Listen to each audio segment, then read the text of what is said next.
I've heard plenty of spooky delivery tales, but this one tops them all. I was performing my regular job as a food delivery person, cruising the streets and bringing people their food. I had no idea that this particular night would make all of my previous stories seem like child's play. The order was received around 9 p.m. The app instructed me to deliver to 13 Rustic Lane. It seemed innocent enough, but as soon as I entered it into my GPS, I realized there was a problem. That address was miles into the woods in the middle of nowhere. The beginning of all horror films always take place in a setting like that. I packed my bag with pizza boxes and soda and set off, assuming that perhaps someone was having a cabin party or something. The windshield wipers had to work extra hard because of the heavy downpour. The dense forest around me was illuminated by lightning that tore through the sky. Not a typical delivery, as you can see.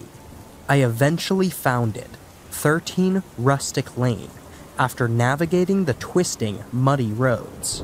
It appeared as though the house had been taken straight out of a set for a scary movie. The structure was boarded up, old and damaged.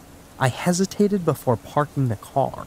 Maybe this was a joke or prank order, but I eventually chose to persevere because my boss would not be happy if I returned without the money. I reached the front door after dragging the bag behind me through the muddy yard. I couldn't help but shiver as the porch creaked menacingly beneath my feet. I gave the rusty bell a half-hearted push, expecting it to ring, but it was silent. I should have realized then that something was wrong. The door received 3 solid knocks from me as I sighed and raised my fist. Things started to become extremely bizarre at that point. I heard what sounded like someone moving around inside. As I waited with my hand still frozen in midair, my heart was racing. As the door slowly opened, a dimly lit hallway was revealed inside. Although I could only see a little, I could still make out a figure standing there. I stuttered, my voice barely audible in the storm. "Did you order a pizza delivery?"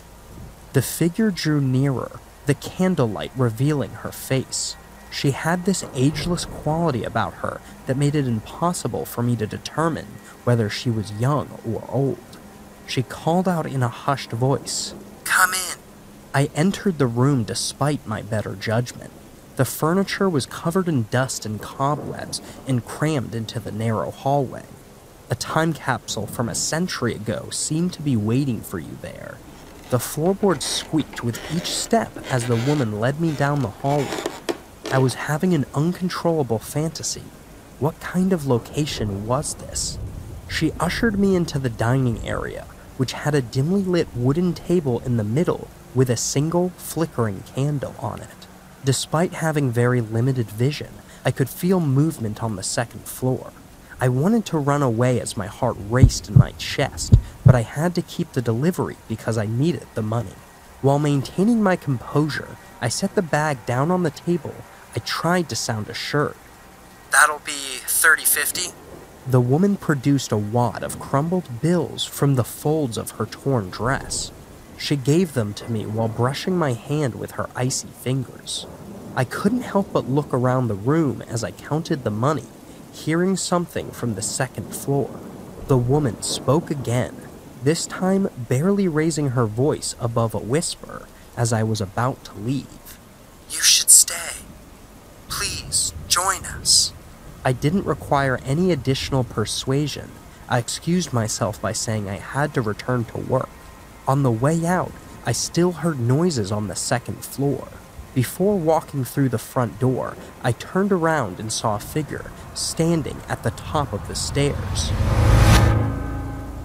He just stood there stiffened, casting a scary look at me.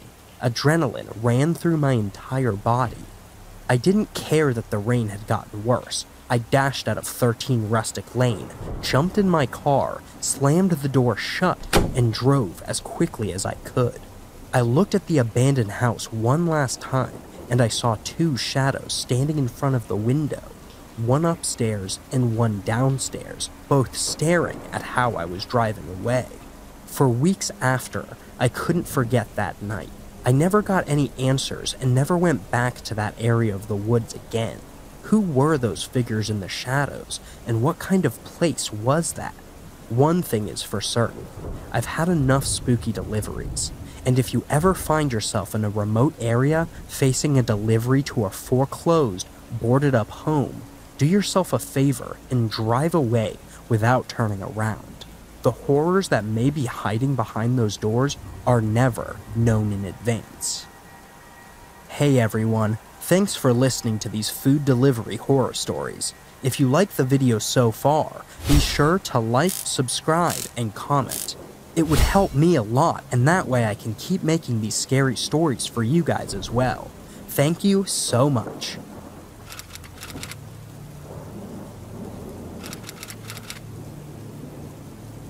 I was delivering a food order late one creepy night to a house that gave me the willies just by looking at it on the outskirts of town. It was one of those run-down old places like those that appeared in run-down neighborhoods. I was unable to decline the late order. Ultimately, money was just money. I felt uneasy as I approached the house in my car. The area was completely dark, and the utter silence was deafening. No lights, no life at all. I was alone with my delivery bag and the nagging suspicion that something was seriously wrong.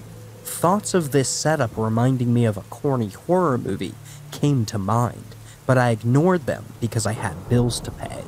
The gravel beneath my feet crunched menacingly as I made my way to the entrance. When it first started, I could hear it coming from inside the house. Strange, guttural noises. They weren't the typical groans and creaks of an old structure. No, these sounds were entirely different, like a cacophony of otherworldly whispers. I moved toward the door while holding the food bag. I had the impression that I was wading through deep, icy water because each step felt heavier. While carefully listening, I paused for a moment. The sounds increased in volume. It appeared as though some presence was alive within these walls. Knuckles rapping like a drum in the silence, I knocked on the door. I waited, my heart racing, but there was no response. Nevertheless, the noise level inside the house grew louder. They were becoming more distinct and ominous. Though they were in a language I couldn't understand, I could almost make out words in the din. I had to fight the urge to immediately run away as a shiver ran down my spine. My instincts begged me to leave this place far behind, but I was unable to forego my duty. I had to deliver that food, and I was going to do it with a vengeance. The door slowly creaked open as I was about to lose it. Just a tiny crack was all that was needed to let a weak beam of light spill out into the darkness. In spite of my best efforts, all I could make out were the dancing shadows in the hallway beyond. My palms were sweaty, slick from perspiration. My mouth was dry. Although I was unable to see anyone or anything inside the house, I had a gut feeling that something was seriously amiss. I forced a hard swallow before calling out, "Hello? I've got your food delivery. Come on in," whispered a soft, ominous voice in response. That is when I started to realize how serious the situation was. My entire filmography of scary movies flashed before my eyes. A gruesome fate befell the innocent characters who dared to venture into the pitch-black unknown. But I wasn't a character in a movie. I was just a delivery guy trying to make ends meet. In spite of the fact that I couldn't see what was concealed in the hallway, I could feel something coming from the walls. Despite my racing heart, I knew I had to make a choice. I said I felt more comfortable staying outside, but the scary man kept convincing me to come inside. All this without me being able to see him, speaking through the crack of the door. He did not give up. Come in now! He threatened, raising his voice. Then I realized I had to get out. I slowly left the front door as my heart was pounding in my ears. I spun around and sprinted as if my life depended on it for my car. I was overcome with a sense of impending danger as I made my way to my car. I fiddled with my keys in the hope that they wouldn't let me down right away. I drove away, tires screeching on the gravel road as soon as the engine roared to life.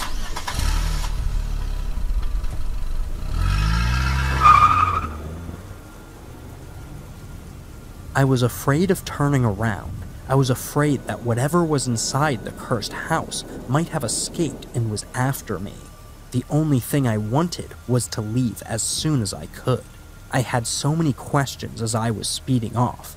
I knew I would never learn who or what was in that abandoned house or why it had such a sinister atmosphere, so I was okay with the fact that I would never learn. Avoiding some puzzles to solve and deliveries to make was preferable.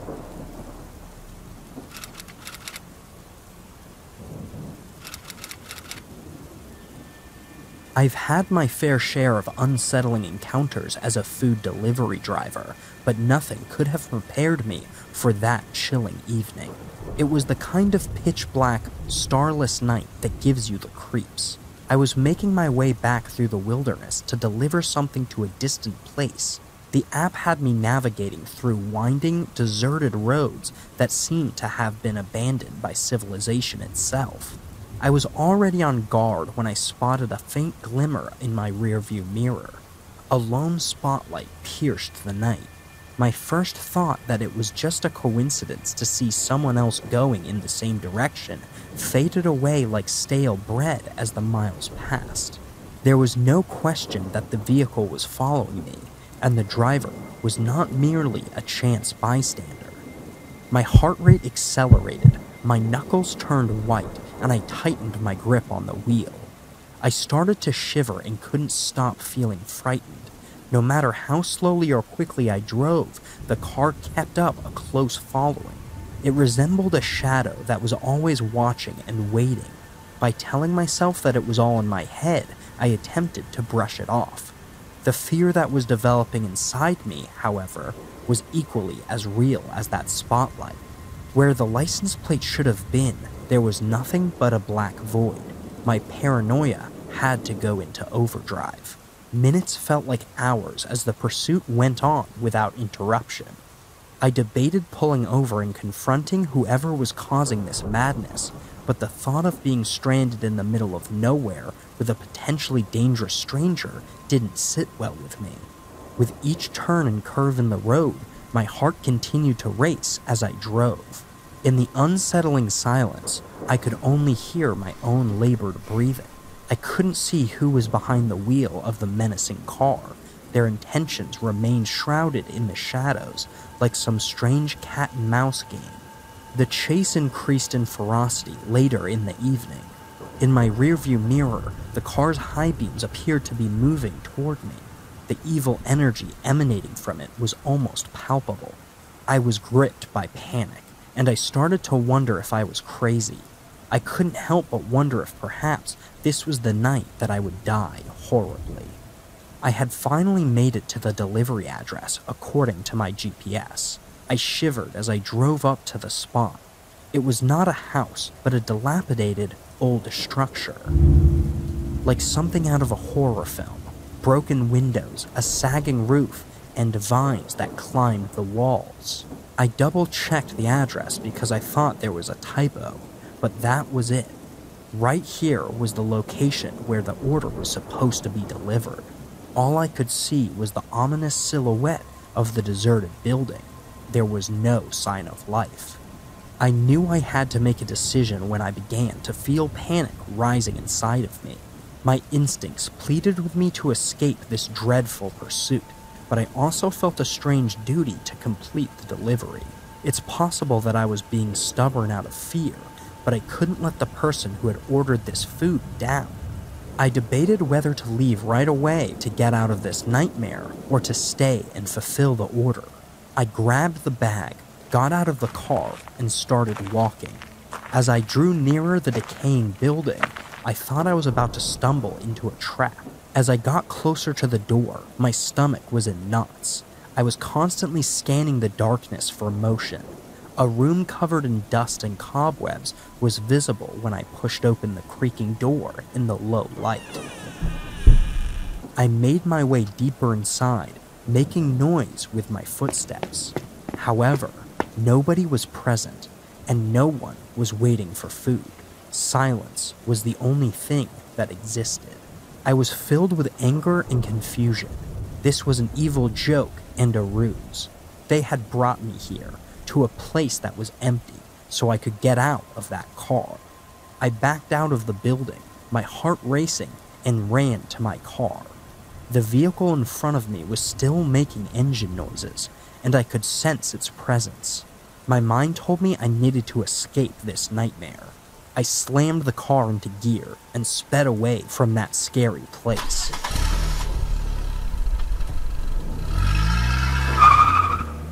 The car in front of me finally stopped after catching up to me briefly as I negotiated the winding roads.